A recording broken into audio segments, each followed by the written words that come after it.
అందరికీ నమస్కారం అండి. ఆంధ్రప్రదేశ్ రాష్ట్ర ప్రభుత్వ ఉద్యోగులకు సంబంధించి మరో గుడ్ న్యూస్. హైకోర్టు అయితే కీలక తీర్పును రిలీజ్ చేయడం జరిగిందండి. సంచలన ఆదేశాలు అయితే వచ్చేసాయి. సో ఈ వీడియోలో వీటన్నిటి గురించి పూర్తి వివరాలు అయితే తెలుసుకుందాం. 3 నెలల వరకు గడువు అయితే పెట్టిందండి.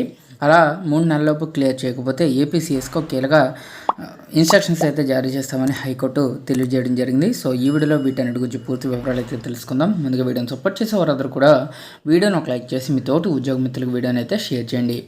ఛానల్ని ఫస్ట్ టైం కనుక విజిట్ చేసినట్లయితే తప్పనిసరిగా సబ్స్క్రైబ్ చేసుకుని పక్కన ఉండే బెల్ సింబల్ని యాక్టివేట్ చేసుకోండి.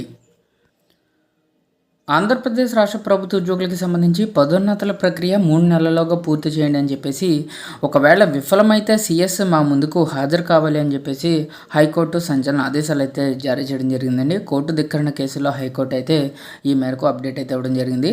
హైకోర్టు ధర్మాసనం గతంలో ఇచ్చిన తీర్పునకు అనుగుణంగా ప్రభుత్వంలోని అన్ని శాఖల ఉద్యోగులకు కూడా ప్రమోషన్స్ కల్పించే ప్రక్రియను మరో 3 నెలల్లోగా పూర్తి చేయాలని రాష్ట్ర ప్రభుత్వానికి హైకోర్టు తేల్చి చెప్పేసింది. ఈ వ్యవహారమై నివేదికను తమ ముందుంచాలని ఆదేశించింది. విఫలం అయితే జూన్ 23న తమ ముందు హాజరు కావాలని ప్రభుత్వ ప్రధాన కార్యదర్శిని ఆదేశించింది. ఇక కోర్టు ధిక్కరణ వ్యాజ్యాలు గత 6 ఏళ్లుగా 32 సార్లు విచారణకు వచ్చి వాయిదా పడుతున్నాయని ధర్మాసనం గుర్తు చేసింది. ఇక ప్రమోషన్స్ పొందిన ఉద్యోగుల్లో రిజర్వ్డ్ కేటగిరీ వారు ఎంతమంది ఇప్పటికీ గుర్తించలేదని ఆక్షేపించింది.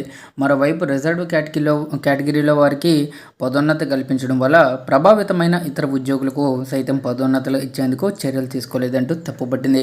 ఇక న్యాయమూర్తులు justice Raghunandan Rao, justice K మన్మథల్ రావులతో కూడిన ధర్మాసనం ఇటీవల ఈ మేరకు ఉత్తర్వులు ఇచ్చింది. ఇక విచారణను జూన్ 23వ తేదీకి వాయిదా వేసింది. పదోన్నతుల్లో తమకు అన్యాయం జరుగుతుంది అంటూ పలువురు ఉద్యోగులు ఉమ్మడి హైకోర్టులో 2016లో వ్యాజ్యాలు దాఖలు చేశారు. ఇక 2018 నుండి డిసెంబర్ 11న విచారణ జరిపిన ధర్మాసనం పదోన్నతిలో అన్ని వర్గాల వారికి కూడా తగిన ప్రాధాన్యత ఉందా లేదా అన్నది అధ్యయనం చేయకుండా రిజర్వేషన్ కల్పించారని తప్పుపట్టింది. ఇక బాధిత ఉద్యోగుల వాదనను పరిగణలోకి తీసుకుని రూల్ ఆఫ్ రిజర్వేషన్కి అనుగుణంగా ప్రమోషన్స్ను సమీక్షించాలని తీర్పునిచ్చింది.